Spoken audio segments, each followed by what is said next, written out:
Tentu saja, saya akan mulai pertanyaannya.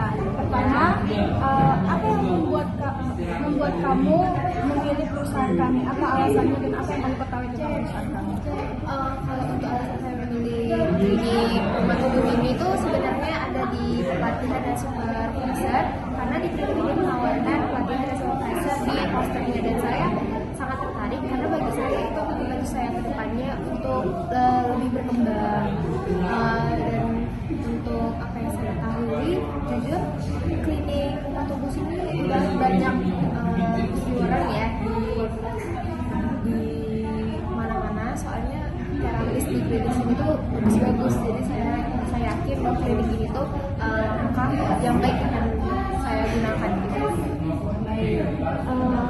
Apakah ada passion yang kamu miliki untuk membantu anak berkebutuhan khusus?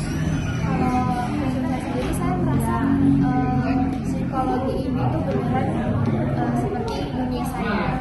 Dari itu saya memilih S1 psikologi juga, dan saya pun sudah berpengalaman menjadi asisten terapis, dan saya semakin yakin bahwa ini tuh sangat cocok bagi saya, dan saya pun mempunyai motivasi yang besar setelah melihat klien-klien saya yang dulu itu sembuh atau sudah tidak ada kekurangan lagi. Baik, selain karena kamu sarjana, ada nggak pengalaman lain yang kamu lakukan sebelum kamu melamar di sini? Boleh diceritakan? Kalau pengalaman, kalau untuk kerja, saya sudah bekerja di klinik Fortis. Saya menjadi asisten terapis di sana. Saya melihat secara langsung proses interpretasi, proses observasi, dan saya pun banyak diajarkan oleh asisten saya. Namun selain bekerja di sana, saya belum ada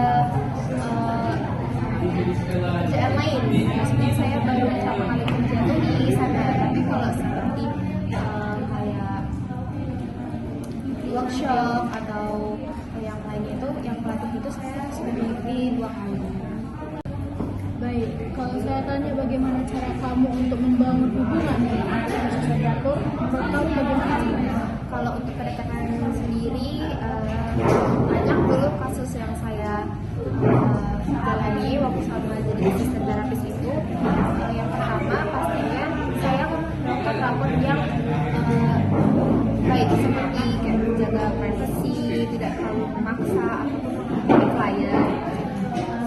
Setelah itu, jika klien masih saja susah diajak bekerja sama, saya akan melaporkan ke pihak atasan dan menunggu ada selanjutnya bagaimana.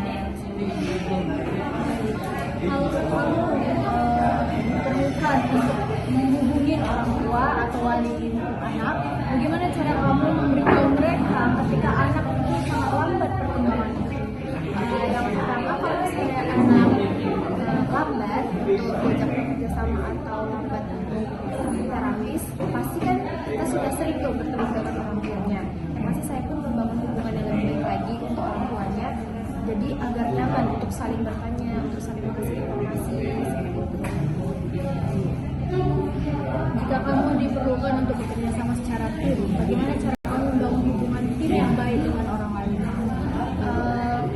Saya bisa dibilang, dan saya yakin saya itu orangnya friendly dan gampang bergabung teman-teman lainnya atau orang-orang sekitar saya, dan saya pun sudah pernah menjadi asisten terapis, jadi saya tuh udah terlatih bekerja sama dengan asisten terapis saya, jadi saya yakin tidak ada kendala bagi saya nanti untuk bekerja di dalam tim, dan saya pun merasa tidak ada kesusahan atau pendekatan atau adaptasi yang membuat saya lakukan itu susah, jadi saya merasa oke.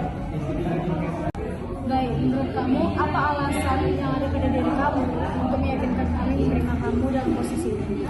Yang pertama, saya sudah berpengalaman menjadi asisten terapis cukup lama, dan saya pun banyak menghadapi kasus sulit seperti anak yang susah didekati atau anak yang tidak mau bekerja sama dengan terapis, dan saya yakin saya sudah terlatih dengan ini. Apalagi saya sudah banyak mengikuti workshop, jadi saya lebih berpengalaman dibanding teman-teman lainnya. Jika kamu diperlukan pelatihan untuk pelatihan dadakan atau seperti itu, apakah kamu punya waktu? Saya yakin saya punya waktu, soalnya itu salah satu alasan saya memilih training ini, karena training ini menawarkan pelatihan dan supervisor. Jadi saya merasa itu sangat membantu saya mengembangkan diri. Baik, jika kamu mengalami suatu tekanan atau burnout pada pekerjaan ini, bagaimana cara kamu mengatasinya?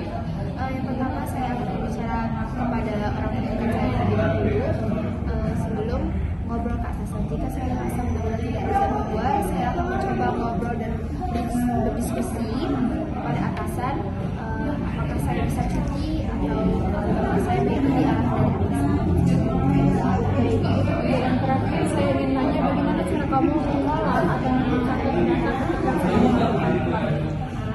Sebagai asisten terapis, saya itu dulu sudah banyak ya mencatat observasi perilaku. Jadi saya sudah terbiasa, dan biasanya itu saya pakai dua tipe, bisa lewat kertas dan pena ataupun dari tab. Dan saya pun sudah tahu bagaimana cara menyimpan data dengan baik, karena saya sudah pernah bekerja juga kan sebagai asisten terapis itu.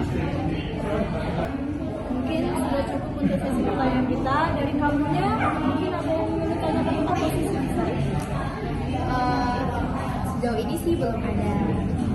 Baik, jika tidak ada pertanyaan dari kamu, mungkin saya menghabiskan waktunya. Terima kasih untuk hari ini Bu Syalu. Semoga kedepannya kita bisa lebih bekerja sama, dan untuk kabar selanjutnya akan